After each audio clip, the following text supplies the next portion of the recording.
శ్రీమాత్రే నమః. ఈరోజు 13వ శ్లోకం. అంతకంటే ముందు ఒకసారి 12వ శ్లోకాన్ని చెప్పుకుందాం. నత్వేవాహం జాతు నాసం నత్వం నీమే జనాధిపాః నచైవ న భవిష్యామః సర్వే వయమతః పరం. 13వ శ్లోకం.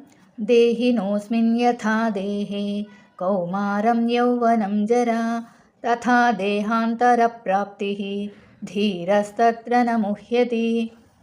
దేహినోస్మిన్ దేహంలోనున్నవాడు ఎవరు? ఆత్మ. యథా ఎట్లయితే, దేహే శరీరంలో, కౌమారం బాల్యము, యవ్వనం యుక్త వయస్సు, జర ముసలితనము, తథా ఆ విధంగానే దేహాంతర దేహాంతర అంటే ఇంకొక దేహం, దేహం అంటే శరీరము, అంతర అంటే తర్వాత, దేహాంతర ఇంకొక దేహం, ఇంకొక శరీరం, ప్రాప్తి పొందును, ధీరస్తత్ర వివేకులు ఆ విషయంలో, న ముహ్యతి భ్రమకు లోనవరు. ఏ విధంగానైతే దేహంలోనున్న జీవాత్మ వరుసగా బాల్యము, యవ్వనము, ముసలితనము గుండా సాగిపోతుందో అదేవిధంగా మరణ సమయంలో జీవాత్మ మరి యొక్క దేహంలోనికి ప్రవేశిస్తుంది. వివేకవంతులు ఈ విషయమున భ్రమకు లోనవరు అని ఈ శ్లోకం యొక్క అర్థం. అంటే శరీరం మారుతుంది, ఆత్మ మాత్రం మారదు. మరణం తర్వాత కొత్త దేహం పొందడం కూడా సహజమే. అందుకే జ్ఞాని మరణంపై శోకం చెందడు అనేసి ఇక్కడ భగవంతుడు బోధిస్తూ ఉన్నాడు.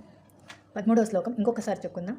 దేహినోస్మిన్ యథా దేహే కౌమారం యౌవనం జరా తథా దేహాంతర ప్రాప్తి ధీరస్తత్ర న ముహ్యతి. 14వ శ్లోకాన్ని రేపు చెప్పుకుందాం.